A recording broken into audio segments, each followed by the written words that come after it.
With savings over $390 this shopping season, Vrbo helps you swap gift wrap time for quality time with those you love most.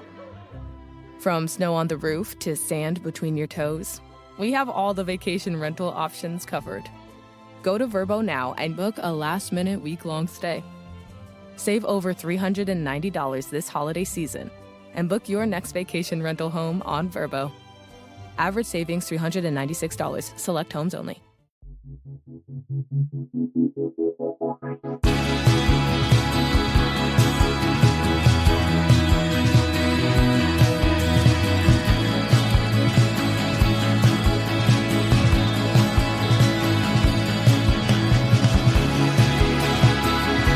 listening to 100 Words or Less with Ray Harkins. Hello, one. Hello, all. Welcome to this podcast in which we obsess over the details in punk, hardcore, indie rock, emo, metal, whatever genre or subgenre it is, as long as it is of the independent variety. That is what we focus on. And this episode is a special one. It's always a special one to me when I can hang out with friends and talk about music for a very long period of time. And that is our Best of 2025 episode, where I have Jeremy Bolm, who is the vocalist of Touché Amoré, also the host of a great podcast called The First Ever Podcast, as well as my friend Joey Cahill, who is the owner and proprietor of one of the best record stores in the entire country called Wanna Hear It Records in Watertown, Massachusetts. I've known these guys forever, some of my closest friends, and we get to talk about music. And we've been doing these lists for 10 plus years in this podcast and our own lists since like the early 2000s. It's ridiculous. It's fun. It's documenting our own tastes in music and how they've evolved over time. And it's really fun. So whether this is your first time listening or your 100th time listening, I genuinely thank you. There's so many different things you can be consuming and spending time with. And we live in an attention economy. So the fact that you are hearing these words right now, trust me in saying I really genuinely appreciate it. There's links in the show notes where you'll be able to dip into a weekly recommendation playlist where I recommend music all throughout the year, but then also a compiled list on Apple Music and Spotify of our favorite records of the year. And that way it's an easy place for you to go and listen and hopefully find some new music or maybe listen to records that you may have missed. That's always the best way to remind yourself to be like, oh yeah, that's right. I need to listen to new music. You need those reminders. I know I do. And hopefully this episode serves as a little reminder of that. So anyways, let's talk to Joey Cahill and Jeremy Bolm and obviously myself about our favorite records of 2025. Merry Christmas, Happy New Year, all that other stuff. New episodes coming. I got a mailbag episode next week, and then I've got another awesome interview on the 31st. It's great. This keeps on trucking. So here we go.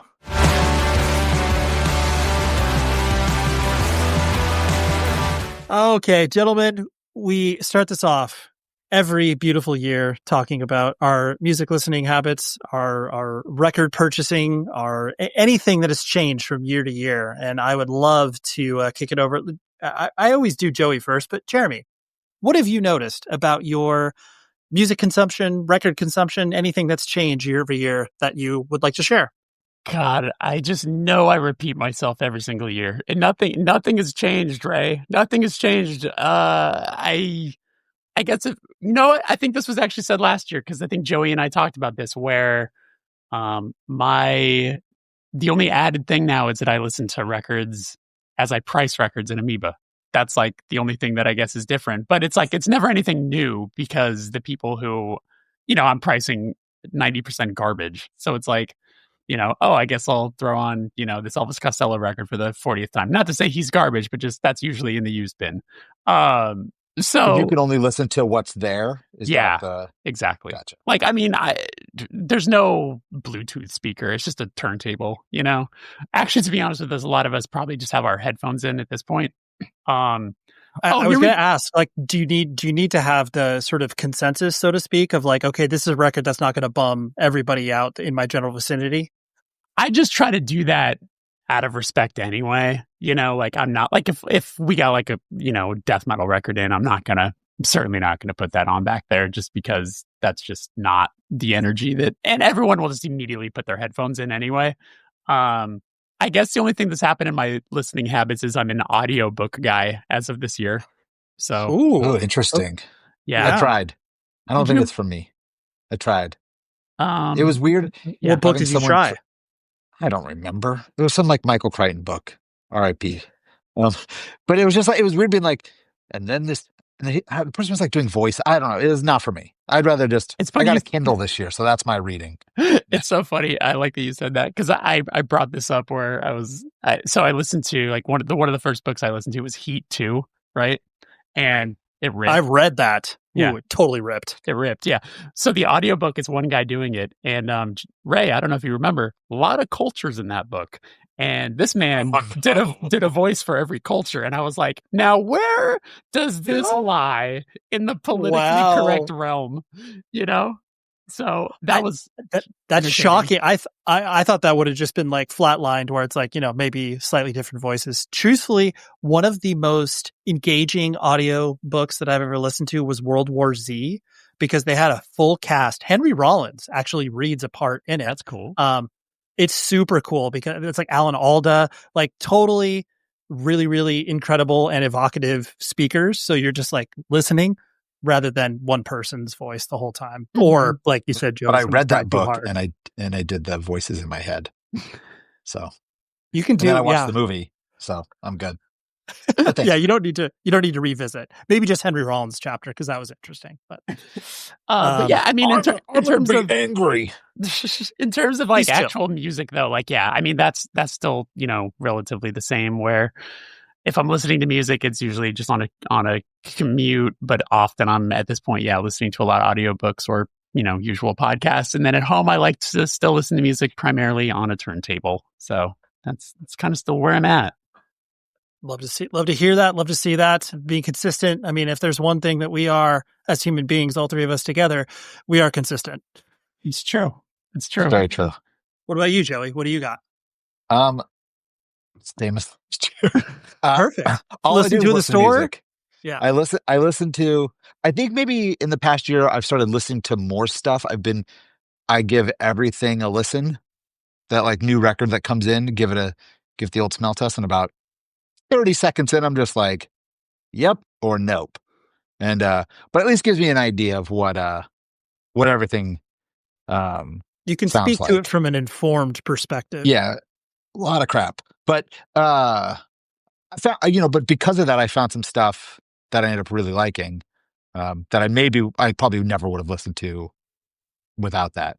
And then at home, I do not listen to music because all I do is listen to music at the store. Are you still watching movies when you price? Yes. Love that. I am so close to 400 this year. This year has been so chaotic for me that I fell off super hard. This is I'm only like, I don't even think I'm going to hit 200 this year. And that's like really low numbers for me. I'm depressed about it, but I'm happy that you're fucking killing it over there. I've got 23 days, spoiler alert for when we're reporting, to watch 20 movies. Oh, you got this. That's pretty good. Usually Mondays and Tuesdays are the days I mainly am just home pricing all day without kids, and I can bang out 2 to 3 a day sometimes. So that's so sick. That is, good time. And I'll watch just about anything, good or bad. The Tubi horror selection has been, I have gone through it. Yeah. I was going to say, basically everything is a plane movie to you, where it's like, I'll watch this. It's here. Yes. Yeah, but plane movies are a whole different beast. Love them. Yeah. I mean, plane movies are particularly like, okay, what's the Marvel movie I just didn't see? I was just going to say, that the last one was on a plane. I was like, I guess I'll watch this Captain America. Yeah. It was a piece of crap. I know that the three of us own Pelotons. Like, now that you could watch movies on Peloton, like that's been... Hold on.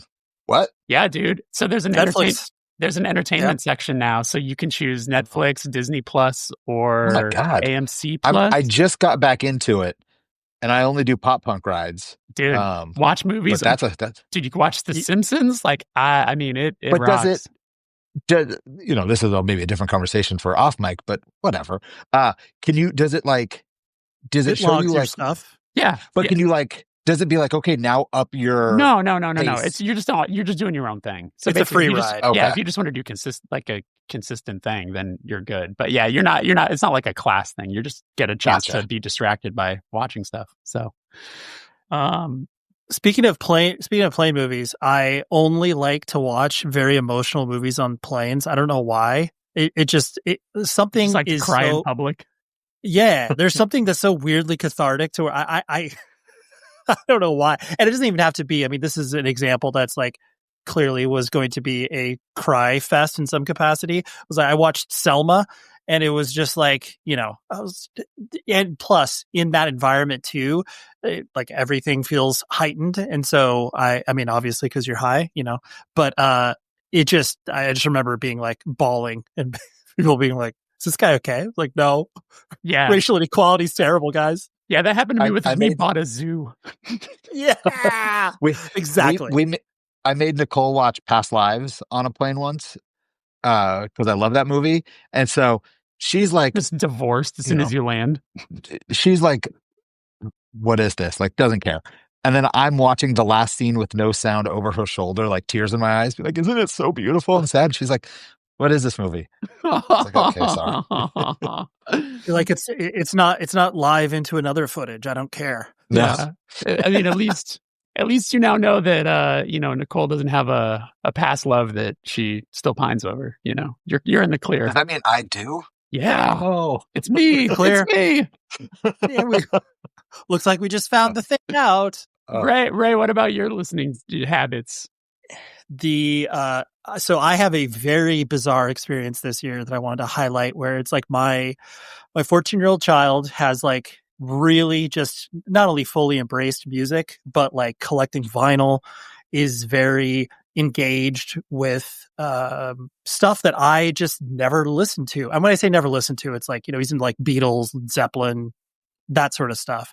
But then also the concentric circles around like the Beatles, where it's like, oh, Wings and like Paul McCartney's solo career. And like, check out this demented lineup that I saw of live shows in October. It was like Oasis reunion, The Who at the Hollywood Bowl, Paul McCartney, and then my son saw Ringo Starr on his own with his grandparents. And I was just like, what the hell is happening here? Anyways, the point of me bringing all that up is the fact that I have engaged with music that I just never cared about, because like, obviously you guys all know, like once you are 14, 15 years old and go down the punk and hardcore rabbit hole, you're just like, dude, Wings? Why the hell am I going to listen to that? Beatles? I mean, I understand they're cool, but like, do I really need to listen to it? So my listening has been consumed by his music. And in turn, then I'm like, oh, actually, you know what, guys? Pink Floyd's not so bad. Which sounds insane. But No, what this is, I mean, that's super interesting to me. So you feel like at no point you've had all of a sudden the turnaround where you've found like on your own, haven't like dove into some of that stuff? Because like, I mean, I've made the joke, I don't know if it's been with you guys, but like, I find it funny that I feel like as a record collector, as you get older, you just become a generic record collector, where it's like, I sell off my punk and hardcore and I have like an extensive Rolling Stones collection. So to answer your specific question, not like I've engaged with it, but not to the extent where I would be like knowledgeable, but like enough where it's like, obviously I know the hits and everything. Yeah. But not on my own accord, and not because I didn't enjoy it, but I was just like, my attention was spent with all the other dumb stuff that we pay attention to in ways. I'm like, yeah, I got to know the Eulogy recordings output or whatever. People at the store will play something from the 70s, and I'm like, what is this? Or like the 60s, and I'm like, oh, this stuff's pretty good. Yep. But what I've learned about myself, and I won't really spoil anything, is I now like a lot of my list consists of things that I'm like, oh, I should probably go backwards and listen to all the stuff that they're just absolutely ripping off. Oh, sure. Yeah. And there's like a specific record that like I got really into this year. That I'll say it at the end, just because it will, like, you'll see it in my list. But like once I heard this record, I was like, yeah, it's a lot of stuff like that. But it's yeah. Mm-hmm. Yeah. That was me saying a whole bunch of nothing. No. Well, welcome to podcasting. But I think while it's really interesting to, like you said, Joey, like go back and listen to this stuff or rediscover or discover for the first time, I think what was interesting for me in this journey was also to I mean, coupling it with like the live shows of some of these artists too, where it's like, dude, Paul McCartney, I'm like, Jesus Christ, the dude plays for 3 hours. Like, he's the center of attention. Like, he's not taking breaks. And so it's just like the impressive nature that some of these people that just become so far removed from us, where it's like, oh, whatever, like here they are. But then when you see it like in the flesh and you just witness it, it's like, oh yeah, I understand why Paul McCartney is meaningful in their music catalog or whatever. It's wild. Totally. So yeah, but that was my music composition as far as like the input changed drastically, but like, yeah, like you guys were saying, everything else pretty much stayed very consistent. I did find myself, I guess, trying like what you were saying, Joey, where it was like trying to listen to certain things, like, a couple of weeks ago when like the Rosalia record came out, I was like, I probably should reckon with her now. And I listened to it and I was like, oh, this is really good. I'm like, I don't know if I'm going to ever listen to it again, but I at least am aware of what it sounds like. I will say right now that is number 11 on my list, because it probably would have made my top 10 had I not listened to it for the first time like 4 days ago. Right. Like, yeah, I listened to it and I was just like, oh my God, like, right. This is unbelievable. And I was like, I haven't spent enough time with it to throw it on the list, but it's incredible. She plays like arenas. I was like, who is this person? Yeah. I was like, Bjork feature. That's exactly right. I was just like, oh, is she a modern day Bjork now? It's like, that's interesting. But yeah, anyway, but that's like just trying to, and not even like trying to like stay up and relevant, but just being like, hey, if enough people are talking about something, there's probably a reason to listen to it. Yeah. I mean, we sold fucking 300 copies the first day at Amoeba. Impressive. Yeah. Well, I think it's time. Let's get into our top 10 records of the year, and we'll do the snake order that we always get confused on, and we point fingers at each other. And I think it's your turn. So, how about we do that? And I'll start it off, because I know I always like to give it to you guys, but I'll start it off and then I'll throw it to somebody else. My number 10 record is the Homefront record, Watch It Die. And I know that both of you are familiar with the band, and I think you both generally like the band, sort of, maybe. What do you guys think of them? I loved the last record. Okay. I don't own anything, but they're cool. Got it. So Joey, I, like you, was kind of like a little lukewarm on this record. I was like, it's okay. And then, like spending some time with it, getting it on vinyl, and then being like, oh, I still don't know if I like it more than their Games of Power release, their LP, but I love this thing. I just kept returning into it, kept listening to it. I think it's like the second or third song called Light Sleeper. That was the one that really sunk into me. And it just is so fun to have bands that exist in really weird places, like, Alberta, and being like, I guess we're going to go on tour with Alkaline Trio. Sure, we'll open up with Cox Bar or whatever in LA, and just like having this band that exists in a non-professional way, but professional enough where they're going to play some gigs and put up music and stuff like that. So I like the spirit of the band, and I like the fact that they're bringing something interesting and unique. So that is why I chose the Homefront record. I think I like this. I like most of the songs. I just wish the recording was like better. Like, okay. I wish the guitars had a little more like oomph behind them. I don't know.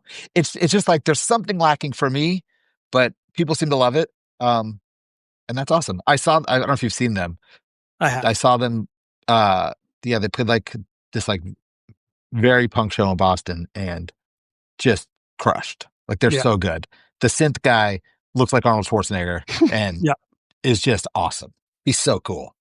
And I totally, I agree. Like, I mean, I saw them at like For the Children like 2 years ago. Oh, and that's right. Yeah. I just like the fact that there is always been a costume element with every punk band that exists. But like when they are wearing the clothes and like the gloves and all that sort of stuff, I'm like, oh yeah, that's like who you guys are. Like, you probably dress like that in Alberta when you're going to your day job or whatever. It's like, that's just who you are. I always said the last record was like the first Blitz record meets the second Blitz record, and I was hoping that this one was going to be more of the second Blitz record, but it's still just a mix of the two Blitz records. Yeah, but that's fine. Yeah, that's fine. I think it's awesome that it's on La Vida again.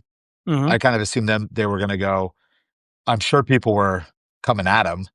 Sure. Business wise, yeah, absolutely. I'm sure Secret Voice was issuing them a contract, right, Jeremy? Well, Jeremy, I'm very curious. What's your number 10 record? This is a late entry, but after a lot of some friends really pushed it, I was like, I'm gonna give it a deeper dive, and then I was like, yeah, this has got to make the list. It's the They're Gutting a Body of Water record, Lotto.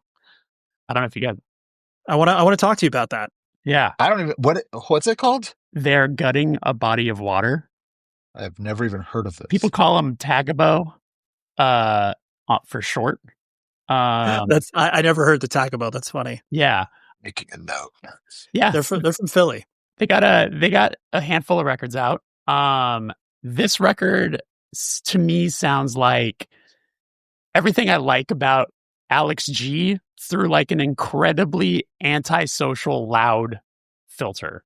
Like it gets super weird. The songs are very unpredictable, but then it has like also incredibly catchy elements to it.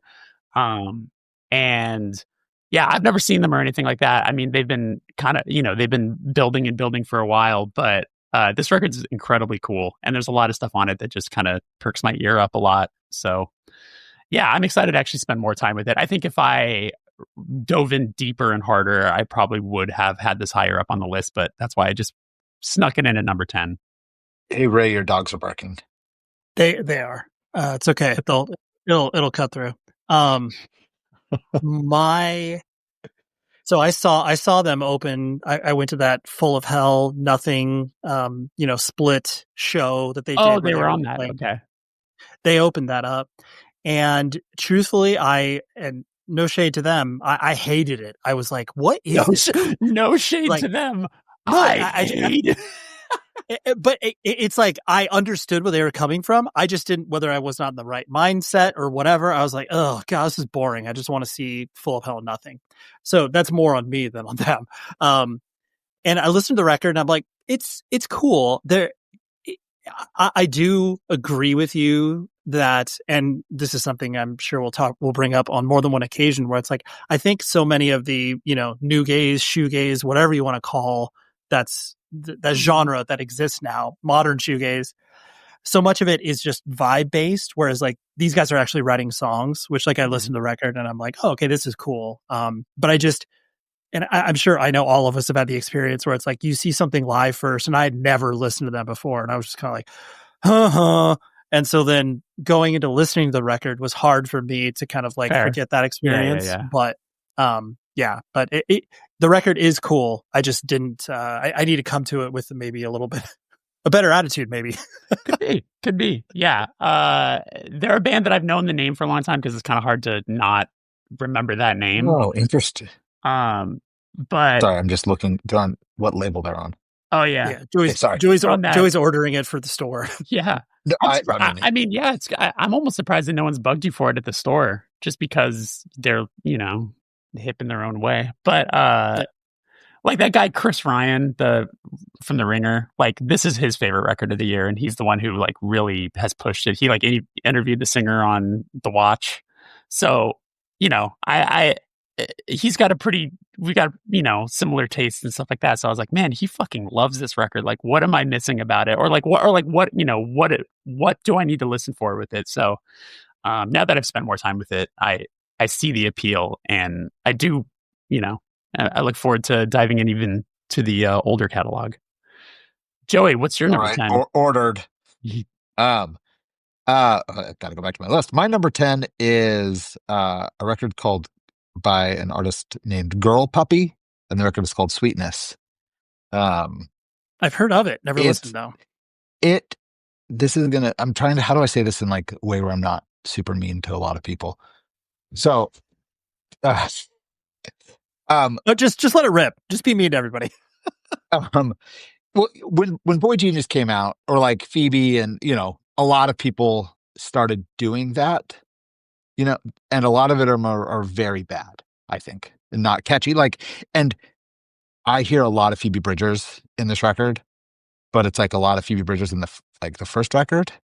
And it's super catchy indie pop. it's super good. I don't know. It's a record that like it came out in March.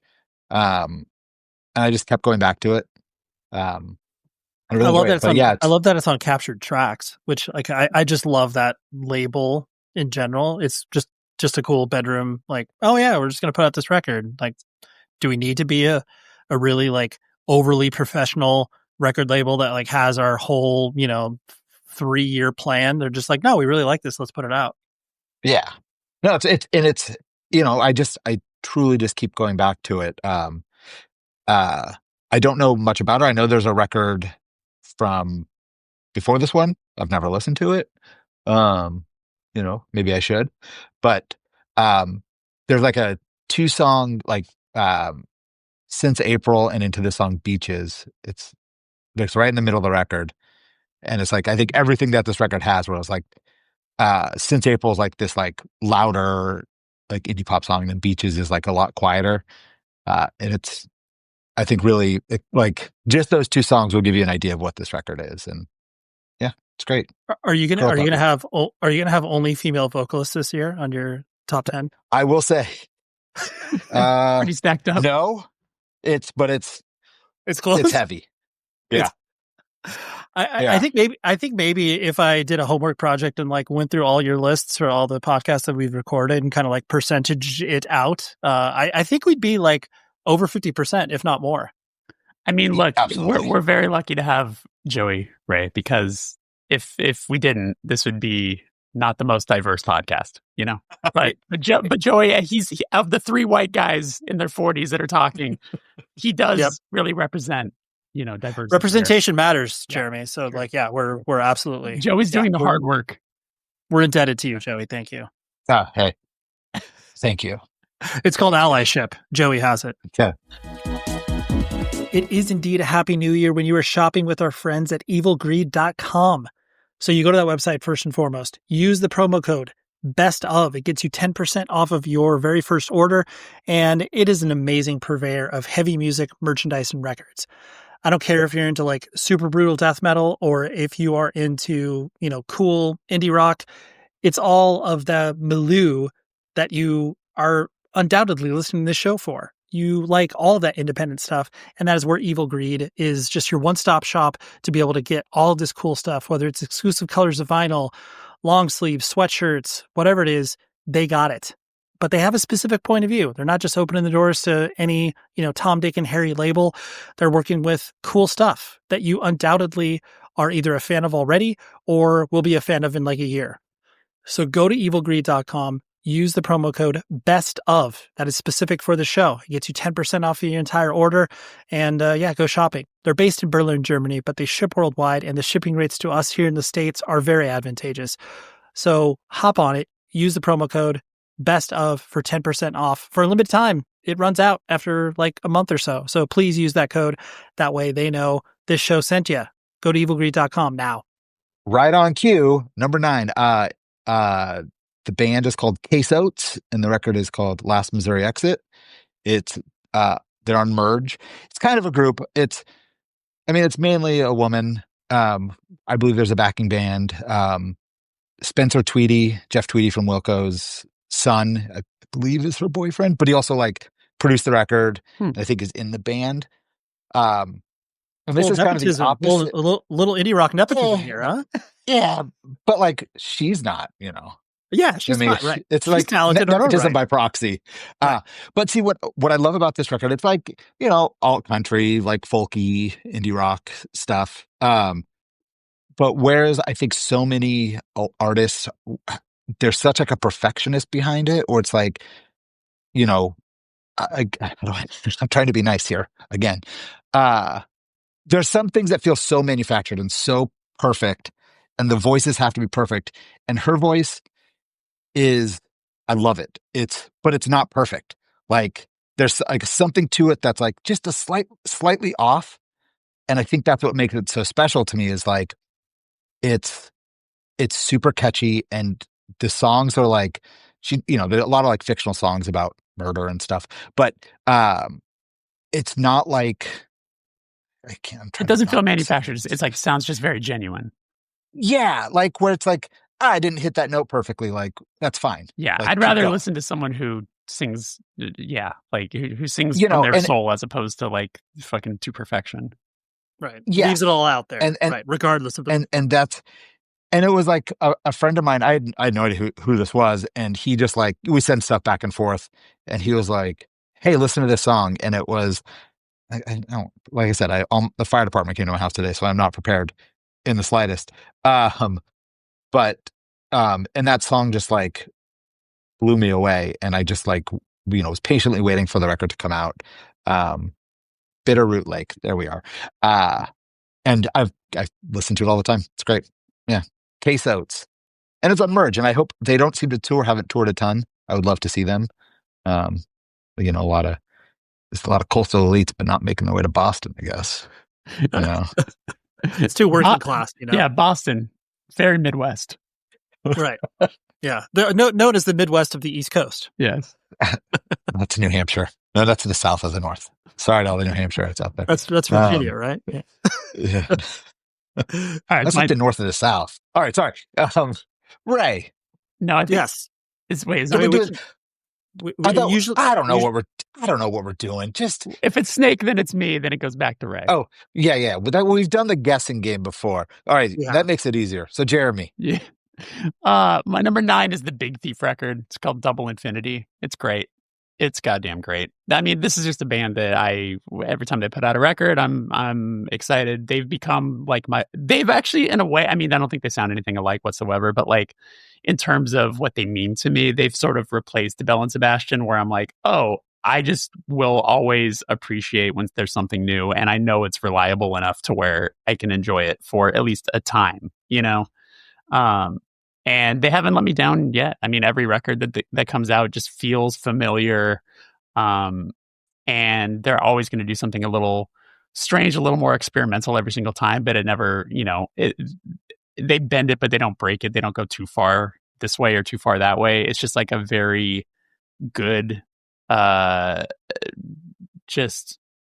a sound that I can have on in any atmosphere, and it will be a comfort. So for that, I appreciate them. So the record's really good. It's not, I wouldn't put it in my like top 3 favorite Big Thief records, but I think that's why it's like perfectly a number 9 of the year, because I enjoy it, and I came back to it quite a lot. This was the first. Go ahead. I said this is the first Big Thief record, I think, since the first one that I've gone back to. Like, I kind of fell off pretty hard with them, and like they weren't doing anything for me. And then this record, like I said, I just kind of listened to everything. Yeah. And I was like, oh, they're doing something a little different.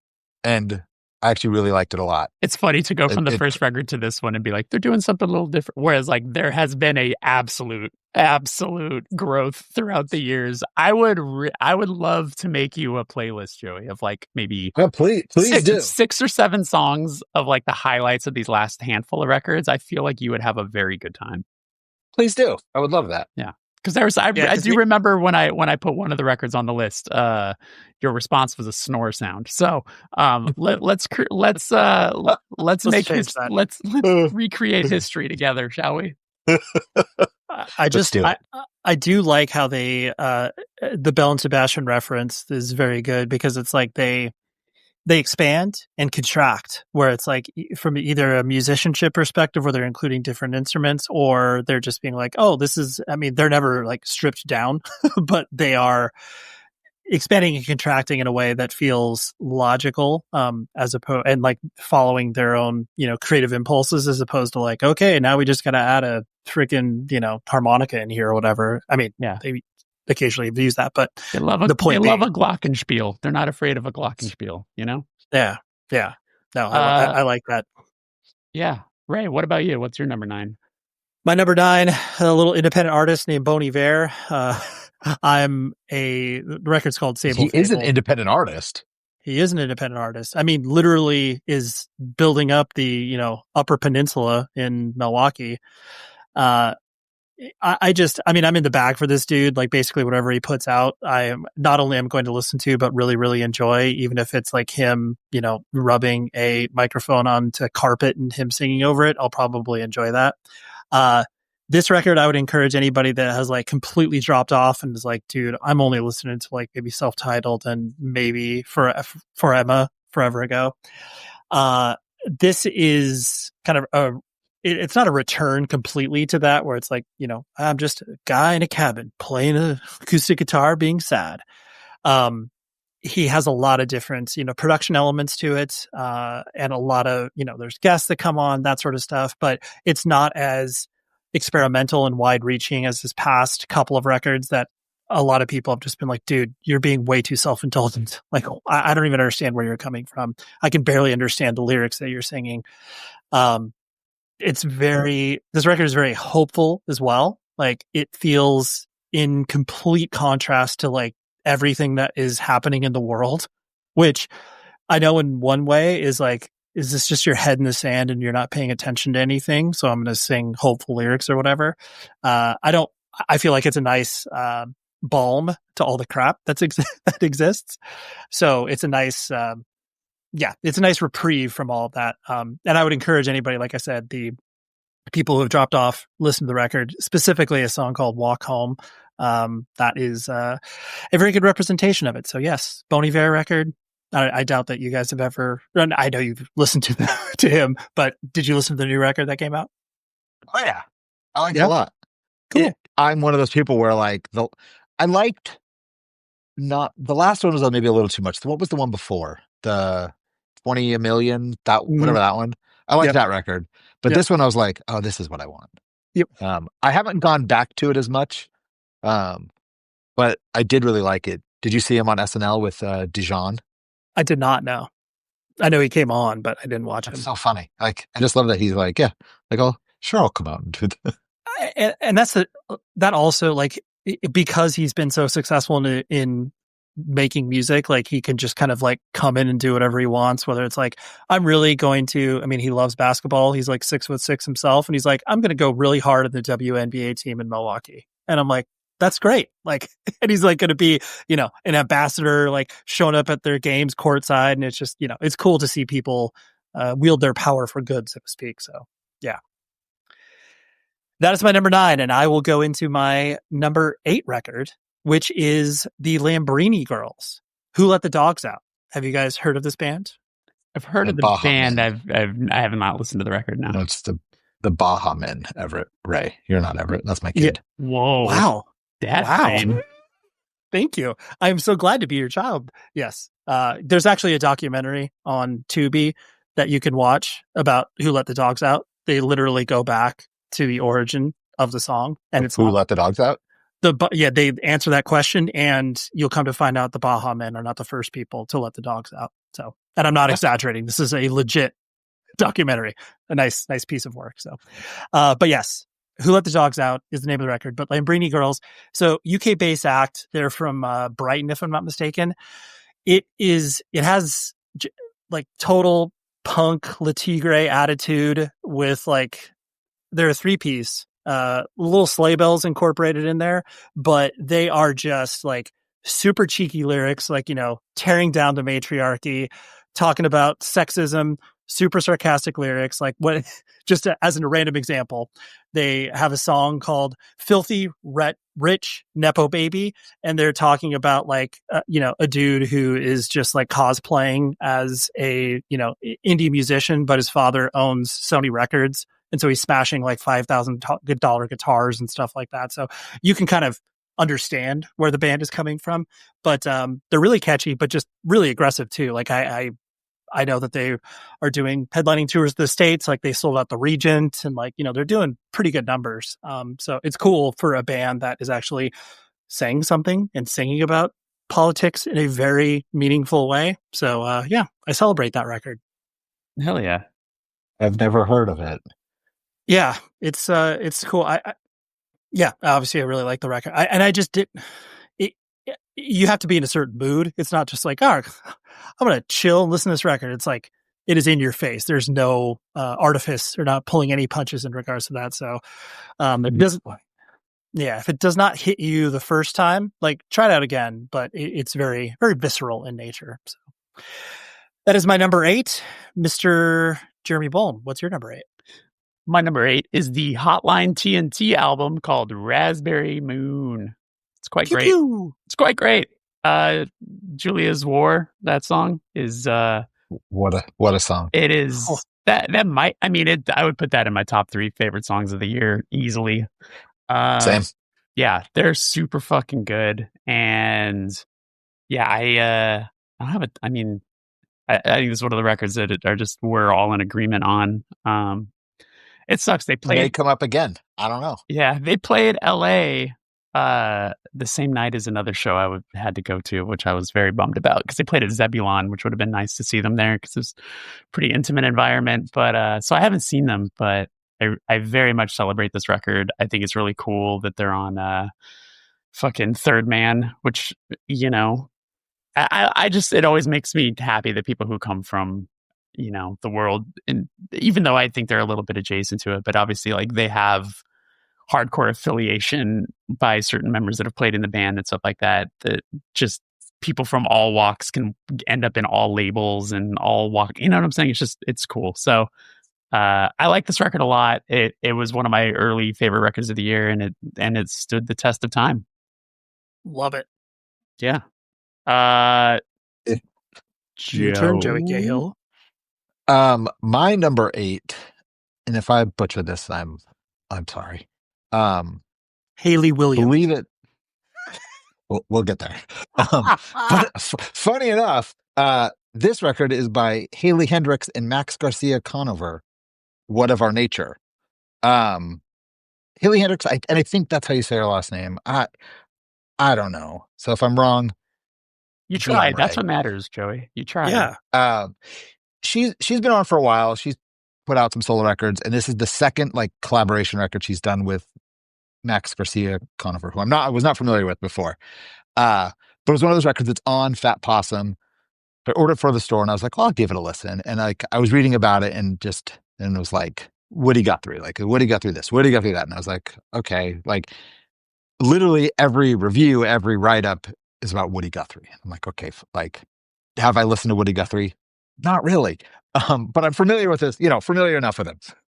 And so then I listened to the record. I'm like, oh, this must be exactly what Woody Guthrie sounds like, because this is what I pictured he sounded like. Is it just 90 to minutes the point where, of her like, singing "This Land Is Our Land"? Well, so what's interesting is like they wrote and recorded the record live together. Like I think they recorded it straight through, is my understanding. And it's like one song is one song's his, the next song's hers, and like his songs are just like what I imagine all like 50s, 60s protest songs are. Like he even name drops Woody Guthrie in a song. And then her songs are just like these beautiful folk songs. But the way that like their voices complement each other, it's incredible. Like it's fairly recent. It's probably the most recent record on my list. But I just keep coming back to it. At first, the first time I listened to it, I was just like, I don't know about this. Like, cause he's like real, like loud, like the vocal. I don't know if it's like the vocals are just like loud in the mix, but it's like and it's kind of like a top. I don't know. It's just like, but there's something that just kept drawing me back in. And now it's like when I'm at the store, especially like in the morning by myself, like it's the first thing I'll put on, and I just keep coming back to it. So yeah, it's and it's a nice, each song is kind of a nice change of pace, depending on who's singing. Yeah, but it's great. I highly recommend it. Hell yeah. Yeah. Have to check that out. Now it's my number 7. What is my number 7? My number 7, Radioactivity, Time Won't Bring Me Down. Radioactivity, I don't know if they still live in Texas, but they're from Texas. Jeff Burke from the Markmen. This is their first record in about 10 years, and it rips. But it also, I mean, all his bands kind of sound the same, but like this feels like a Radioactivity record 10 years later, where there's like acoustic guitars and there's slower songs, and it's definitely like a more mature record, but still then there's these like just like driving garage like punk songs. And they're great. They're coming back to Boston next year, and I can't wait to see them. The last time I saw them was like one of those, secret South by Southwest bridge shows at 2 a.m. Playing with Fucked Up.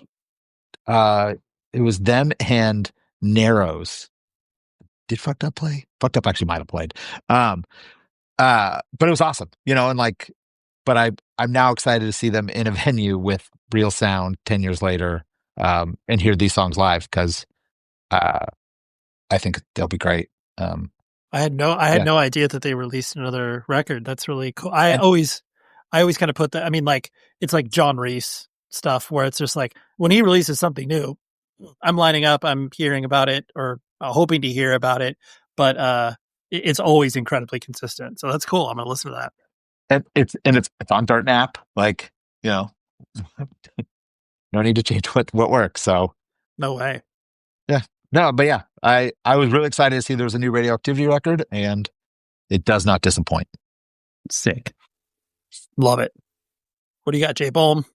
All right, my number 7 is the Deaf Heaven record, Lonely People with Power. Great album title, just out the gate. When I found out about the record and just heard that title, I was like, yeah, it's like, Morrissey adjacent snarkiness, but also super provocative. And then that I feel like that's a great intro to even just listening to the record.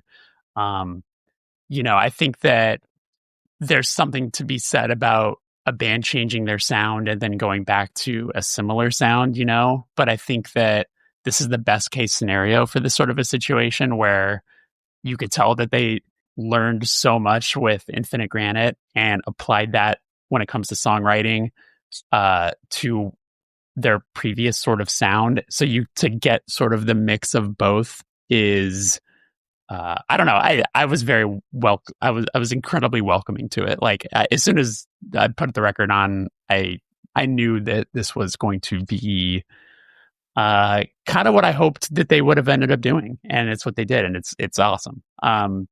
They're not only some of the most talented people I've been lucky to call friends, but they just continue to get cooler and cooler and better and better. So yeah, I love this album. So there you go. It's my number 7. This record's great. Yeah, it is. It's very. I was gonna say the only because I liked Infinite Granite so much, I truthfully was just like, yeah, guys, keep it on this direction. And so it took me a moment to digest how, and they weren't like going backwards like you were talking about, where it's just like this. Oh yeah, we're just going to completely repeat ourselves with Sunbather or whatever. But I think I wanted them to explore that side of themselves more before they kind of like, leaned in on what they did with this record, but it still rips. It's really, really good. Yeah, absolutely. The Infinite Granite was the first Deaf Heaven record that I actually liked. Mm-hmm. And I hear exactly what you're saying, Jeremy, that it's like, it's definitely I wouldn't say, a return to form or whatever, but like it's heavier and like they, there's a lot more, screaming and whatnot, but you can hear the songwriting. Yes. Is like and stronger. The melody, like they've always, they've been kings of melodies since the very, very beginning, but the way that the guitars now add such a depth to when they're super heavy, which I think is what they took from that last record Experience. And and even like George's vocal cadences, even if he's screaming them, you can hear that the melody has influenced how he's applying lyrics, whether he or his vocals in general. Just, I don't know. I think it's super special. I'm excited to, hear what they continue to do, because I think they are truly like one of the coolest bands that we got going. They got Paul Banks from Interpol doing a little guest spot on the record. Yeah, not bad. Not bad. I love the cover. Yeah. Oh, I think it's so good. Yeah. Yeah. And, I feel really privileged to be in a situation where I'm in a band with Nick Steinhardt, who does so much of their art direction and stuff like that. So whenever they're working on something new, it's always kind of fun to be in the periphery and like see what they're doing. And they're a band, that I always look forward to seeing what they're going to do visually as much as what they're going to do sonically. I love all the records, but they all are very aesthetically pleasing. Absolutely. Yeah. Absolutely. And this record was cool too, because it was, especially like you're talking about with Nick can definitely pour his heart and soul into projects, as he's obviously done. But I think with Deaf Heaven, there's this unique component where it's like, I've worked with you guys literally since almost the beginning. Yeah. And he like to reinvent and come up with original ideas that feel new, like that's hard, and it can only come through all of the relationships that they have. So it's cool. I'm totally aligned with that. Yeah, he and George have an incredible working relationship. Just because the holidays are like here and upon you does not mean that you can't go shopping with all of that great Christmas money that's coming in. Whether it's something that your grandma gave you, turn in that savings bond. No, wait, no one gives saving bonds anymore. But our friends at rockabilia.com are the place where you can go to buy all of your favorite band merchandise, whether it's punk, hardcore, metal, mainstream hip hop, whatever it is, they got it. And the promo code is 100 words or less. Gets you 10% off your order. They ship from the Midwest here in the United States of America, and it gets to you very quickly. And if you run into any problems, customer service is right there. They nail it. Such a cool company. And you can get all of this stuff, whether you're into the Beatles or whether you're into The Offspring or Green Day or, Metallica or Gojira, whatever it is, they got it. And the important part is it's officially licensed. That means the bands get paid. You end up supporting them. You get cool merch. You're supporting an independent business. It is a virtuous circle that everybody wins in every aspect of it, except maybe your pocketbook, because you're like, dang it, maybe I shouldn't have bought like the 17th shirt on here. But that's neither here nor there. That's between you and your pocketbook. Go to rockabilia.com, use the promo code 100 words or less, and have fun shopping. My number 7 is the new Catharsis record, which sounds insane to say in the year of our Lord 2025, but there's a new Catharsis record called Hope Against Hope, which it's such a good record in the sense of it is visceral, it's pissed, it's, D-beat tragedy, his hero's gone influence, but it's done through their lens. I pre-ordered the record and they send out, so much literature in regards to like, here's some stuff on anarchism, here's some stuff on socialism. Like it brought me back in a positive way to obviously the 90s and everything that band was steeped in and still is steeped in. I just like the fact that they haven't missed a beat, and the fact that we're getting new music from Catharsis is like just incredible. So I love this record, and it is so goddamn good. So Catharsis, Hope Against Hope. I forgot that happened, and I need to listen to it. Yep, it's really, really good. And the thing about it too is like they're not even though they sound exactly like Catharsis still, they're adding enough elements to it. Like they're not recording it to be like, all right, let's make it sound like the 90s. Like it's updated and sounds appropriate for the time, which is great. So that is my number 7 record. And now I'm going to go to number 6, which is the Skinhead record. This record really, really grabbed me. It's called It's a Beautiful Day. What a Beautiful Day. And I didn't really care for their previous stuff. It was like, oh, okay. It's ostensibly just a solo project I think he played in Criminal Instinct and Black My Heart, if I'm not mistaken, which is funny to say all of those things together. But this record, combination of hardcore, oi, but like what really got me was the lyrics. It's just so straightforward. Like there's one song where he talks about everybody has experienced this, especially in the punk and hardcore scene, where like you go to a diner and then people are talking about like splitting checks, and then all of a sudden like 4 people are missing, and you're just like, dude, where the hell are they? Like I guess I'm paying for their veggie burger or whatever. And it's a song all about that. It's absolutely hilarious, but it's so universal of anybody who's ever eaten with a group full of people who might or might not have money to pay for something. So yeah, it's a really, really good record, and I celebrate it. So good job, human being behind Skinhead. Skull, I think, is his nickname. Which is tough. I love everything this band has done. I've been on board since that first EP, and I remember, they're funny to listen to because it's obviously so much of the content is stuff that I personally cannot relate to, because it's a lot of like just very violent imagery and things like that. And obviously, like, I'm just a fucking skinny nerd that doesn't do that shit. But I think it's like undeniably catchy, and the lyrics are undeniably hilarious. So yeah, it feels like cosplaying violence for me when I'm listening to it, but I really appreciate what they do because it kills me. This is my favorite Skinhead record, and I'm excited. I still have never seen them, but they're coming back to Boston next year with Blood for Blood, and I'll be there. And I'm very excited. That's awesome. I remember texting Martine. I said, I really like the Skinhead record, but don't tell the singer because I think I might get beat up if he knows that I like his band or something like that. And he just laughed really hard. Right. And I get that's truthfully what I was trying to articulate as I was ramping up to the description of this, where it's just like I feel in a certain way cosplaying with this tough image because, and I know that like all of us, like, yeah, like you said, we're all just nerds that don't get fights or anything like that. And so to have something like this to kind of funnel that energy through is kind of like, oh yeah, like I wouldn't participate in that, but it's cool to hear someone singing about that, I guess. Yeah, I mean, it's the same mindset as the suburban white kids listening to gangster rap. Yep, that's a true story. That's a good analogy. What do you got for your number 6, Jeremy? My number 6 record is the Geese record, Getting Killed. How do we feel about Cameron Winter being on people's year-end lists this year? I've struggled with it because I didn't put it on there for that specific reason. That record came out in December, and I'm like, how are we allowing this? That record came out December 6th. So I own a record store. What is Cameron Winter? Joey.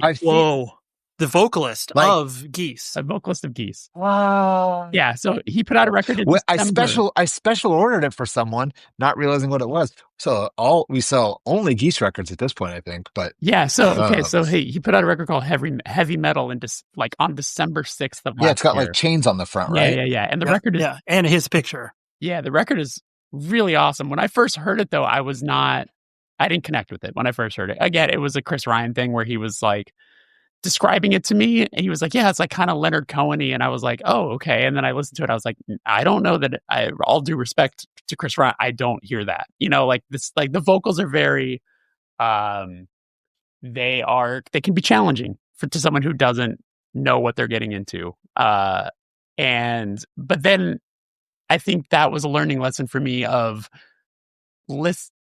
atmosphere is everything when you're listening to something, especially the very first time.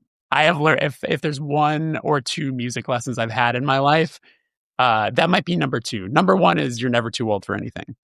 Like there's no wrong time to get into music. That's going to be always my number 1 learning lesson when it comes to music. But the second one is atmosphere is everything, where like when I realized I like jazz, it was like it was me putting on Miles Davis when it was raining outside and I just got a hot chocolate. It was like, this is how you should hear this the first time, as opposed to, oh man, people think I should like jazz, and then you just put it on and on your iPod and walk around. You're like, that's not going to possibly do it for you. So atmosphere is everything is what I'm getting at. So like when I listened to it driving home from that time getting dinner with Chris, I was like, I don't think I like this. But then enough people were talking about it that I just bought it at the record shop. I was like, I'm just going to bring it home. I put it on the record player one night when I was making pasta, and everything just clicked. And I was like, I was relaxed. I wasn't focusing so much on like, will I like this? I don't know if I like this. I just let it be in the background. And the words, the lyrics, the overall energy of the record really clicked. So I fell in love with the Cameron Winter record eventually. And then when this Geese record was coming out, that first single that they put, or the first song I heard was the Taxes song. And that song is fucking unreal. So then just from there, I just became pretty obsessed with it. I'm surprised this is only number 6, but there's just the rest of the records this year are kind of interchangeable for me. So I just put this one here. So yeah. Joey, do you like this record, Joey? I'm curious if you like this record. I think there's a lot of stuff going on that record. Definitely. And some of it I click with and some of it I don't click with. Totally fair. It's like, I think when it started, like the hype train kept going, and I was just like, all right, let me really dive into this and see. And then it like, I think it feels like one of those things where there's so much hype that I probably wasn't gonna click fully with me. I need to let it die down a little. Do you know and then give it a fair shot. Do you know who an interesting comparison that I just that I'm curious how you guys feel about this? I feel like not sonically in any way, shape, or form, right? But like, it's sort of like Chat Pile, where it's like, this is a very specific flavor. And if you do not instantly like this flavor, it's probably just not going to work for you, Yeah. But Chat Pile to me is a band where like the ultimate, like you're saying, atmosphere. Like if I'm at the store like working on something and I was like, oh, I'm listening to the new Chat Pile.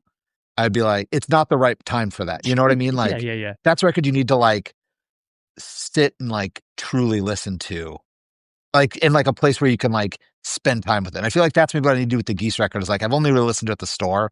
So I haven't been able to give it my full attention. Yeah. Yeah. Because to your point, there's so much going on. Like the record is so layered and so diverse that, I mean, truth, it boggles my mind to see as popular as they are, because it's like, dude, none of this is easy. Like that's something that I find very exciting about the as someone just looking from the outside looking into younger people. A lot of very challenging music is becoming very at the forefront of pop culture, which I think is very exciting. Like I don't speak on TikTok because I don't get it. I don't know it. It's not for me. But like, when I hear about certain artists that are getting even a band like Slint hitting really big because of TikTok, it's like, that's fucking challenging music, like, is there a Slint thing on TikTok? Wow. I mean, that's crazy. Yeah. Dude, low, anything that like, that creates an atmosphere. People can.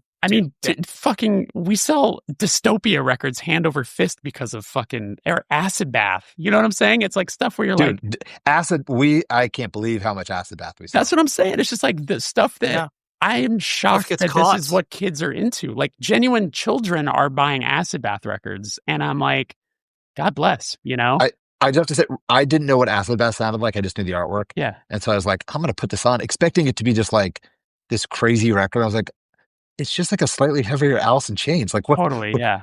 Totally. Yeah. Was not expecting it. Yeah. But anyways. Good chat. Unrelated.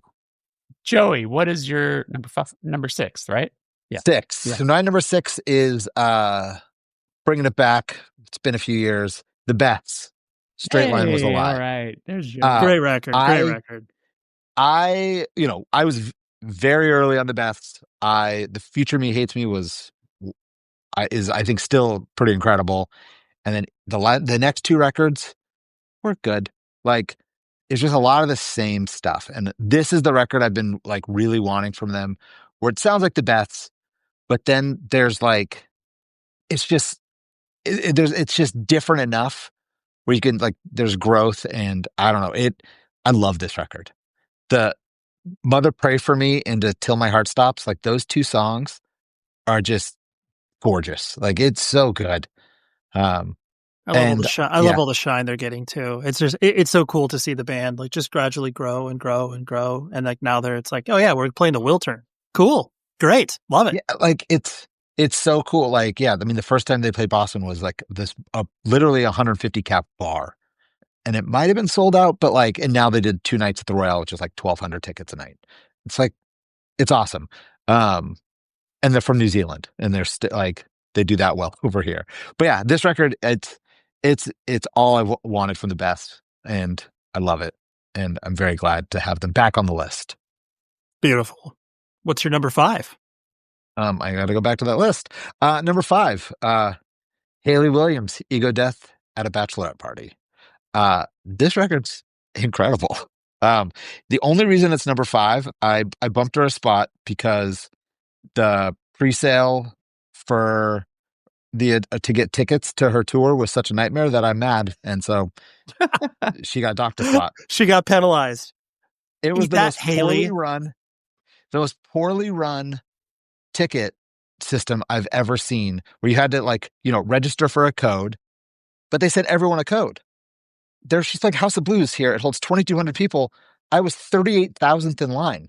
My friend was 61,000. Yeah, like, you're not going to get. Don't do that. Right. But anyways, the record's incredible. It's like, I think the way she went about it, is definitely a young person's way. Like, I'm not listening to all those MP3s one at a time. Like, so I waited for the record to be like, here's the record, and it's great. It's "Love Me Different" is maybe my favorite song of the year. We did a listening party at the store, and it was without question the most people we have ever had in the store. It was insane. You could not move. Don't tell the fire department. It was incredible. There's pent up demand for her. I mean, there has been, but this is crescendoing. It's just so great. Like, Paramore hiatus, whatever they're doing, like 6 albums in, bigger than they've ever been. She's bigger than she's ever been. Like it's crazy. Like just to watch it grow and grow and grow still this many years later. She's the current Pedro Pascal, Yeah. So that means we're all going to be in the weather for in about 6 months. Yeah, she's just everywhere, and everybody loves her. It's cool. But I just love where it's like she shows up on Amy Poehler's podcast wearing a praise hat. I'm just like, cool, man. Cook. I love to see it. Talking about failure and hum and yeah. It's good. Good to see that. Yeah, but yeah, I this record's great. So yeah, Haley Williams. I don't know who's next. I don't know how this works. Jeremy's number 5. Run the ship, right? No My number 5 is the Turnstile record. Never enough. I mean, I don't know how much I really need to say here. I think this is a universal. Even if you're not fully in, I think if you come from punk and hardcore, you still want to see them win, kind of a deal. I love this record. I think I think when the first single came out, the response was like, "Yeah, sounds like Turnstile. Let's go, cool." But and maybe people expected it to just be a continuation of the last record, which in some regard, I guess it kind of is. But I really, really appreciate all the different styles and elements that they bring to everything. And like I just said, I'm happy to see them win, and I hope it continues to grow because they're doing a lot for everybody, and I appreciate that. The world's a better place when Turnstile wins. It's true. Yeah. Aside from every single person in a hardcore band has to be asked in an interview, what do you think about how much hardcore has changed since Turnstile's success? It's like the most boring thing to ever fucking ask a band. Stop asking bands that question. They're all happy. We're all happy. Shut up. Yeah. I mean, it's just so cool to see a band like playing to this many people in rooms that big and be like, yeah, Speed, come over and have this Australian hardcore band just the LA show in front of 13.5. I mean, that's amazing. It was 2 Sound and Furies. It was the capacity. It was the same grounds, but it was the attendance of 2 Sound and Furies. Yeah, and just the deliberate choices that they make too, to that point of just being like, okay, we're going to put this in unconventional places to try to be able to have some sort of crowd participation in the front, and it's just they're really thinking about it. Yeah, the fact that they had to like build a tour around playing basically like under bridges and stuff like that because they're like, we don't want to have seating. We want everyone to be able to stand, which is so cool. So yeah, and it's like the mix of people. Like it's literally every person. Absolutely. Like every kind, like driving civilians, punk kids, hardcore kids, emo kids, like hip hop kids, like everyone goes to see Turnstile. Yeah, driving up to the show, It was like, oh, everyone who's walking by looks like you wouldn't have guessed that they're going to a, quote unquote hardcore show. It just looks like they're going to the club, and that's tight. Yeah. Yeah. Super cool. And then they still do things like play a set at Tied Down or one song during like TUI set at Revolution Calling. Yeah. Like you can, it's like you can take people out of hardcore, but like they're still hardcore kids and like they're still going to do. Yeah. It's awesome. Definitely. Yeah. Definitely. Ray, what is your number 5? My number 5 record is the Geese record, Getting Killed. I am in total agreement with you, Jeremy. I am so goddamn all in on Cameron Winter. I saw him. I'm seeing him again on Saturday in LA. I'm a big fan of his solo stuff, heavy metal. December 6th. Wait, where's he playing on Saturday? The Palace Theater. Try to find tickets for it. It's in Boston. Yeah. Oh, that's right. You're playing Saturday. Enjoy the weather. It was watching it. Well, I'll just paint the picture of him playing because I would have put the Cameron Winter record in here if we obviously weren't abiding by rules. Watching him play, unconventional venue the first time. I mean, it was just like literally where they do like, Shakespeare plays at like a public performing arts space. He walks in, doesn't say hi, sits down behind a piano wearing a goddamn Mind Force t-shirt. And I was like, what? And then he plays complete, like, you could hear a pin drop. People were just like rapt with attention. And then at that point I was like, maybe I should listen to Geese. And then I listened to the old stuff and was like, this sucks. Don't like it. And then this record came out and I'm like, oh, guess what? I really like this one. And I just love what he is doing. The like Joey, to your like maximalist, like there's a lot going on. The song Long Island City Here I Come, which is the last song on the record, I just like the crescendo that it gets to, where you're just like, I can't even believe you're a band still. Like you're throwing everything but the kitchen sink in here. It feels like Godspeed You Black Emperor, except there's actual vocals and it's like a band as opposed to just like soundscapes or whatever. But yeah, love it. Love what Geese are doing. And so, yeah, I'm very excited to see how far and weird they'll go. And Cameron, I'm obviously best friends with him. Cameron's like 22, 23 years old. And you're just like, oh my gosh, this guy's insane, like insanely talented. So cool. Yeah. That was my number 5. My number 4 kind of dovetails into the same sort of collection. I don't know if you guys are familiar with This Is Lorelei, which is Box for Buddy, Box for Star. This is kind of a cheat because this record came out in 2024, but they reissued it as a deluxe, and there are 3 covers on it. Snail Mail does a cover, MJ Linderman does a cover, and then the dude, because it's a solo bedroom project, the guy's father and sister do a song on there covering him, This Is Lorelei song. It's incredible. Like, it feels like when Alex G was first starting to do his like weirdo Bandcamp stuff, where it's just like, hey, here's a song, hey, check it out. It's like bedroom pop. It's Nate Amos from Water From Your Eyes, which truthfully I never listened to before this project. They're doing the whole Haley Williams tour. They are, yeah. I don't really care for the band, which is obviously his band, but this record is just incredibly catchy, incredibly fun, very diverse. You could see why Haley chose him or his band to play this particular tour, because it's like, oh yeah, it fits in well, like very diverse as far as the Water From Your Eyes stuff. But anyways, I just love this record. And the reason I put it with like the Cameron Winter side of things is because he was just like cooking, putting up stuff whenever he wanted to. He obviously has a band as well, so it's like there's kind of the solo project band conglomeration. But really, really love this song. And Dancing in the Club, that's the song that MJ Linderman covers. That's also This Is Lorelei's song, and the cover may be better than the original, but they both are great. So listen to that. And Jeremy, what's your number 4? My number 4 is the Deftones album, Private Music. You can't take the new metal out of the kid, right? I mean, they are, for a band that is as big as they are at this point, they have never not been consistent. Like, they don't have a bad album. They really don't. And that's fucking crazy. To be banned as long as they have, like, the worst thing you could say about a Deftones record is like, yeah, it was pretty good, you know?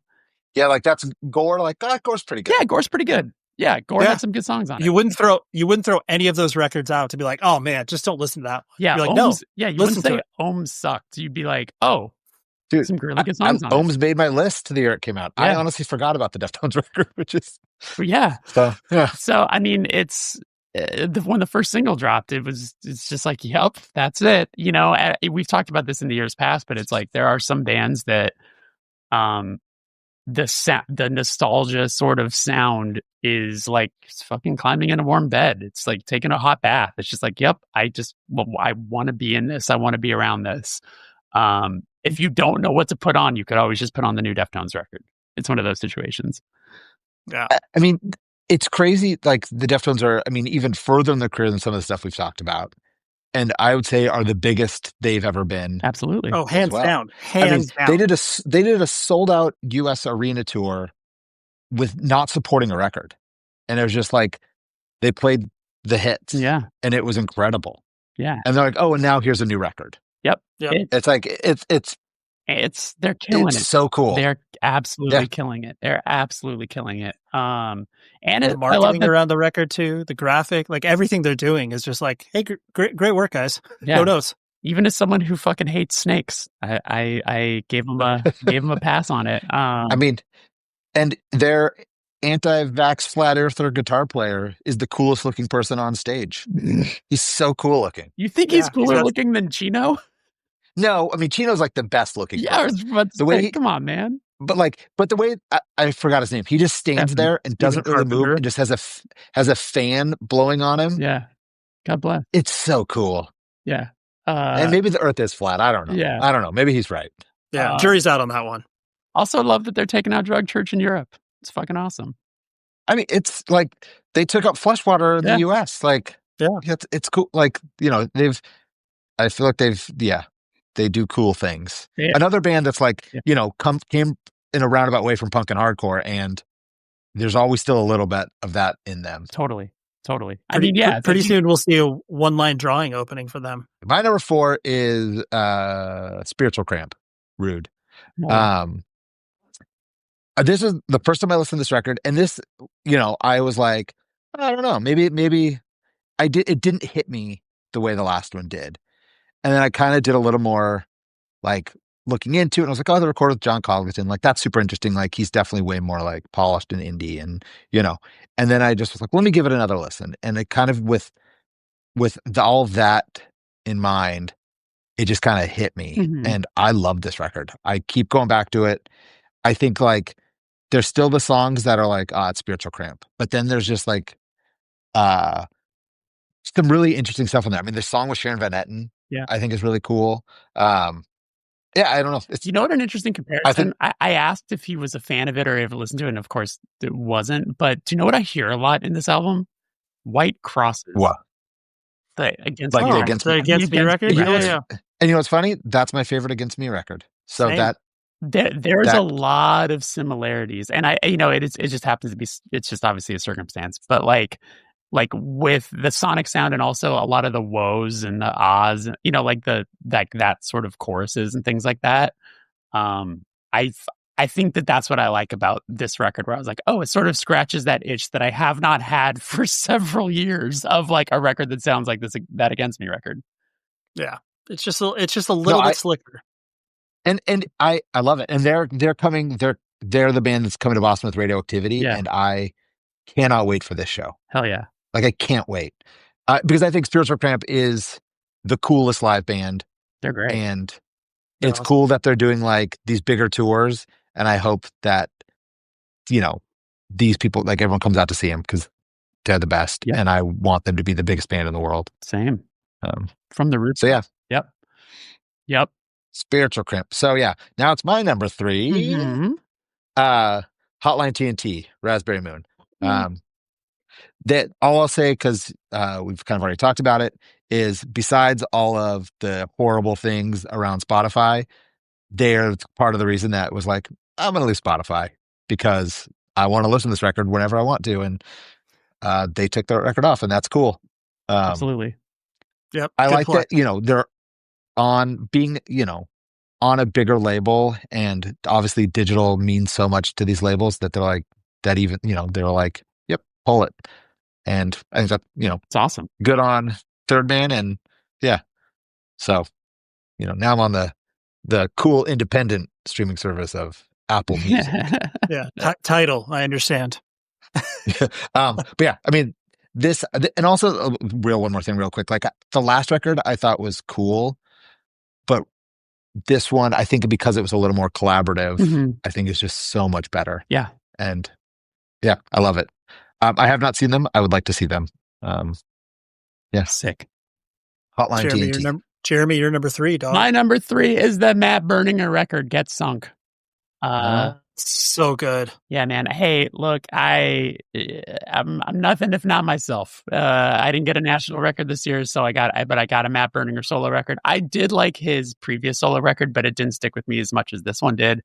The Bonnet of Pins song is also in my favorite songs of the year. That song. It's so good. Yeah. And I got to see him here in LA. Really funny thing happened. It might have been the same venue, that Palace Theater. I think it is the same venue. It's seated, and a funny thing happened where he was like, because there's a huge space in the front, like in front of the seats, there's probably like a 30-foot break before the stage. And he was like, hey, what if some of you, and the entire crowd got up and just rushed to the front. to be up. And then the venue panicked and was like, this is against fire code. You can't do this. And Matt Berninger just was like, hey, so I was told you guys shouldn't do this, but I don't know. And then just went into the next song and never really told people to sit back down. It was pretty cool. Well, it was like when they got banned from the Hollywood National got banned from Hollywood Bowl because they went overtime and then he threw the clock in the air and broke it. And they had like a year or two another band, like, I mean, he's still punk, man. There's definitely a little bit of punk that, like, you know, yeah. it's awesom. Yeah. Like, yeah. So anyway, if you got a problem with me, I got a problem with you. See you later. The record's fucking awesome. He'll forever be one of my favorite singers and favorite lyricists. I appreciate him to my core. So there you go. The Matt Berninger record. Ray, what is your number 3? Yes, my number 3 is the Whir record, Raw Blue, which honestly surprised me. And I realized this is a little bend of a rule because this literally came out on Christmas Day in 2024. But like, I mean, are we really going to be that pedantic? Like early December is one thing, but like in the doldrums of holidays, you know, like for a music releasing perspective. So they dropped this. No one knew that they were going to do anything. The shrouded in secrecy nature of this band for the past like 7 or 8 years has been really interesting. I saw them when they played the Slide Away Fest at the Hollywood Palladium, which never is an ideal sounding venue, but they sounded great. They for a band like, I mean, a shoegaze band is going to sound great in that room because the room just sounds big and echoey and washed out. So like for shoegaze, it works. It does. I guess the loudness, like the hitting you in the chest impact, which is, you know, like that's what I like. But I don't disagree with you.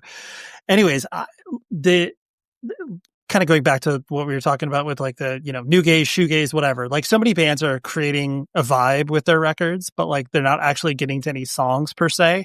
I think Whir does, and you know, for all of their Slow Dive and My Bloody Valentine Worship, they're actually creating songs around it, which is awesome. And they did a really cool limited edition like Christmas vinyl package as well, where it was like a die cut thing. It just, you know, beautiful packaging. So yeah, just love the whole thing about this record. And I just kept listening to it over and over. It's probably like close to, I don't know, 38, 39 minutes. So once you're done, you're kind of like, oh yeah, I can listen to that again. So definitely repeat listens on that side of things. So love the Whir record. Love that they are playing shows and just bringing it. Like they definitely, I would imagine like if we said that Whir would be headlining the Hollywood Palladium, we'd be like, what are you talking about? They headlined? Yeah, dude. Sold it out too. Sold it out. So yeah, but they're writing songs, which like I said, makes me happy. Whereas other bands, like I said, in that milieu don't, and they're just kind of creating vibes. So way to go, Whir. My number 2 record of the year is the Greet Death record, Die in Love, which I imagine is maybe going to appear on 1 or 2 of your lists. If not, then that's fine. I'll talk about it. But he came out on Death Wish. I know that all of us, generically speaking, love that new Low EP they put out a couple of years ago. And I was bummed I didn't get to see them when they came through Southern California because I have not yet to see the band. But this record is unbelievable. Like high repeat listens. They create a vibe and an atmosphere and an aesthetic. Like they just have a very specific point of view of how they want to exist. And it comes across very authentically. And I just love what this band is doing. So good. 3 guitarists, like you can actually hear the 3 guitars as opposed to just like a wall of sound. The song same but different now. Oh my God. So good. So yeah. Love Greet Death. That's my number 2 record of the year. What do you got, Jeremy? My number 2 record of the year is the Alex G record Headlights. There's like 3 albums this year that I would fall asleep to while traveling, and it was the Alex G record. It was the record you just mentioned, which it's obviously, that's gonna be. I'm sorry, I'm just gonna jump in. That's my number 1 record, just because you just talked about it. The Greet Death record is my number 1 record of the year. Jump in. Yeah, like the Alex G record, the Greet Death record, and the Matt Berninger records were like and the Hotline TNT records. Like those records were the ones that like, if I didn't know what to listen to, they were just always in my head kind of a deal. I'll speak more on the Greed Death record maybe when it swings back around. But like Headlights from Alex G is fantastic. I got to see him at the Greek. I mean, for someone who is just so eccentric as he is when it comes to his songwriting, I'm fascinated by it. And if a song, in his catalog maybe doesn't necessarily work for me, it's like there's a chance that he might never write a song that sounds like that again, and that's fucking cool. And there's very few artists who are as expressive and just creative as he is. So yeah, getting to see them there was really cool, and I think this record's fantastic. It makes me. This doesn't affect him in any capacity, I imagine, but like I always find it interesting when there's someone who is as popular as he is. Like, I mean, he's got like fucking 10 million monthly listeners on Spotify. It's crazy. Yeah. Major label. But what's crazy is like all his top songs are like songs from like fucking 15 years ago, right? Yep. But when he plays live, he just plays new stuff for them, or like he mostly plays new stuff, which I think is super cool. And like certainly his records are well received. But I find that kind of a fascinating thing where he just continues to make these brilliant records. But so much of his popularity is rooted in stuff he did in his bedroom.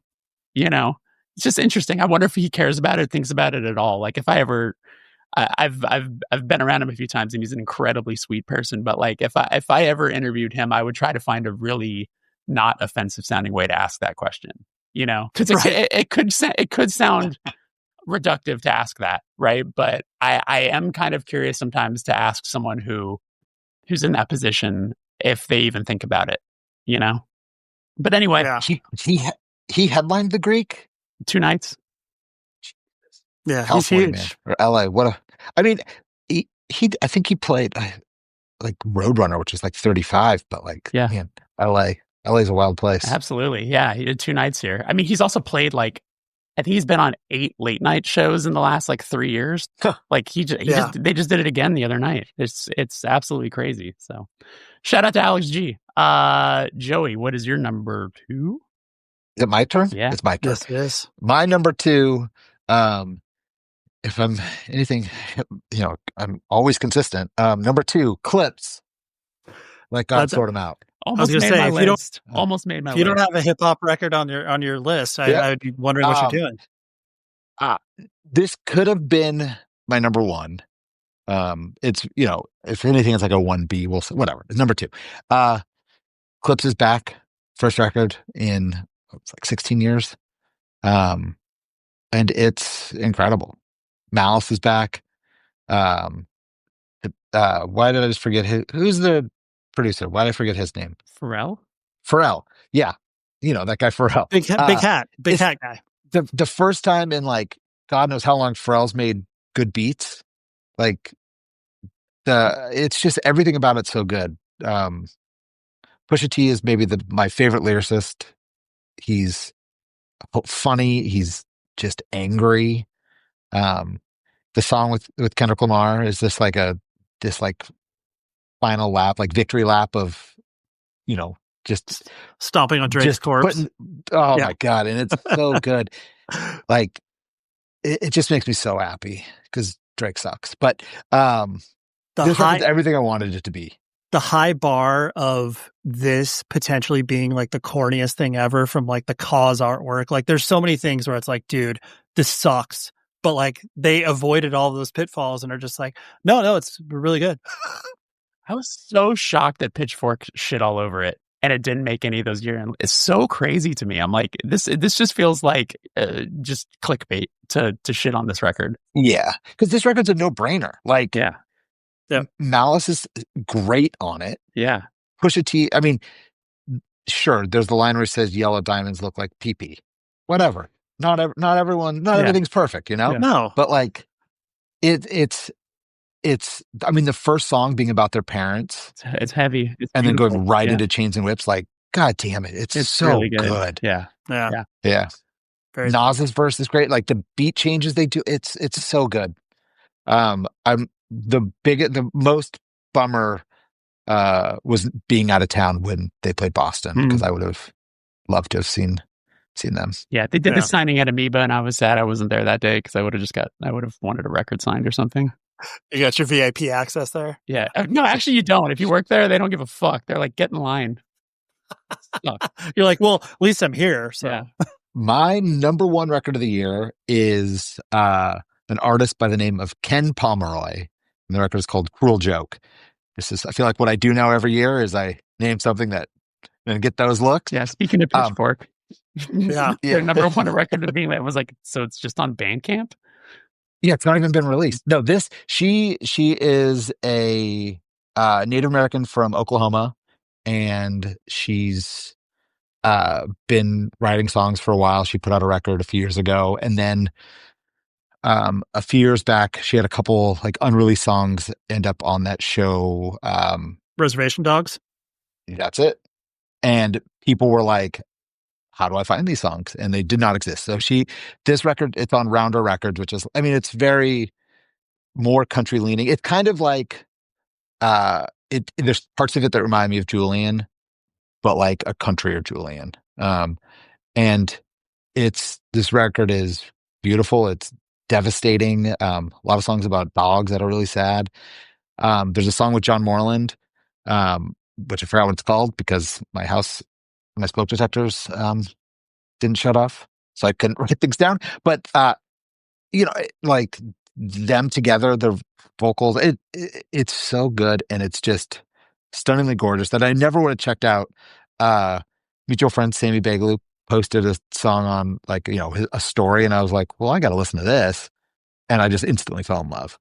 And it's the record I go to. I mean, I listen to it almost every day. And I am really excited to see what she does next and keeps going. I haven't watched it, but I guess she's on that show, The Lowdown. Oh, yeah. Because same dude, Sterling Harjo, did that one too, who directed Reservation Dogs. Oh, well, that makes sense.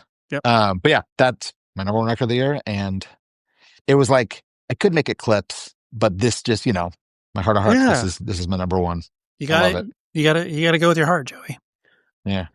Love that. And I hope people check it out because I don't know, how well known she is. I mean, Rounder has, it's not like a small label, but I hope she keeps going and people give it a listen. All right, so I already spoiled my number one record is the Great Death record, Die in Love. It's fucking great. It's my most listened to album this year. I've been on board with them for a long time, but this is them at the height of their powers. I did get to see them in LA. I went to the Echo show, and I was completely floored. It was top 3 shows I saw this year. I'll just spoil this here. I don't know when it's getting announced, but they're going to be on all the Stage 4 shows for like the East Coast and Midwest. So I am very excited to see them live at all those shows. I can't think of a better band to have beyond those with us. So yeah, I'm obsessed with this record. Country Girl is one of the greatest songs of the last 10 years. Like there's so many fucking things about this record that I'm obsessed with. And they sound perfect live, and it's so powerful. I mean, like the Echo isn't necessarily the greatest sounding room, but it sounded immaculate. So I believe in Great Death. They are great. They are great. Ray, love that pick. Yeah, I think they're a band I need to see to get it. Maybe. I mean, I hadn't seen them until fucking the Echo show. I know. Yeah. It just we've talked about it before, Jeremy. Like I really like some of it. Some of it I'm not sure. I don't know. But yeah, it's a record I still haven't given up on though. Okay. I keep going back to it. Okay. Yeah, it's so I don't know, like what you're talking about, Jeremy, it just really like locks me in a mood that I don't want to leave, where I'm just like, it's on a ride. It's like exactly what an album. Yeah, I mean, like you can't really call them a shoegaze. I wouldn't call them a shoegaze band, even though there's elements of that. Like I wouldn't call it like it's like it's almost like dark brooding alt country through like that kind of through like a weird filter of just antisocial fucking aggression. There's like there's elements of like low encoding in it where it's just like, listen, we're making music for ourselves, and like if you follow along, that's sick, but like we don't need you, and like in a non-mean way. But they're also from fucking Flint. You know what I'm saying? So it's like they're from a place that is it's gritty. It's gritty, and you can hear it in the music. Totally. So anyway, Ray, what's your number one? Well, it's a Hotline TNT record, guys. Hey, how about that? I know. Yeah, totally. It's been a minute since we've had a trifecta. It has. I love to see it. I knew it was going to be on all of our lists in some capacity. Why I put it so high was not only like the re-listen value where it was just constantly on for myself, but then I loved showing the record to people outside, like, whatever, normal, civilians, and being like, hey, like coworker that likes, sort of whatever, Krunkabin and like other stuff that's like, oh, experimental indie rock or whatever. Get it right, Everett. You know what I'm saying. Can't do Everett again. I will not mispronounce anything because I know you didn't do that at all today, Joey. But just showing the band to other people who like music but aren't involved in any sort of scene whatsoever, they loved it and they're just like, oh yeah, it's great. But the best description that someone, I don't know who, someone described them as like, oh yeah, Gen Z Dinosaur Jr. And I'm like, that can never leave my head. I'm like, yeah, I see what you're talking about. This is pretty spot on. Spot on, yeah. Yeah. But it's just, and yeah, I saw, like, on that same tour that you missed, Jeremy, I saw them at Chain Reaction. Not the place to see them because truthfully there was probably like 40 or 50 people there. Didn't matter to them. They rocked it and crushed it and sounded unbelievable. And the Will, who is the main culprit singer-songwriter behind everything, and obviously did the collaborative work on this particular record. He is just an incredibly intelligent and thoughtful dude about the way that he approaches writing his music, and the fact that he went from being like, yeah, I'm just cooking all on my own, and then like, well, now I guess maybe this is sort of a band, so I'll try to write with other people and see how this goes. And the record is amazing, so it's cool to see them get all of the attention. And some of their tours next year, I know, are going to be very interesting and cool and large for them. So I hope it goes well and it reaches, the audience that I think will hopefully embrace them. So way to go, Hotline TNT. We did it, guys. We did it. There's our top. There's our top 10. Well, as always, thank you, gentlemen, for your time and your musical knowledge. Absolutely. Thank you so much for doing it, Ray. Thank you.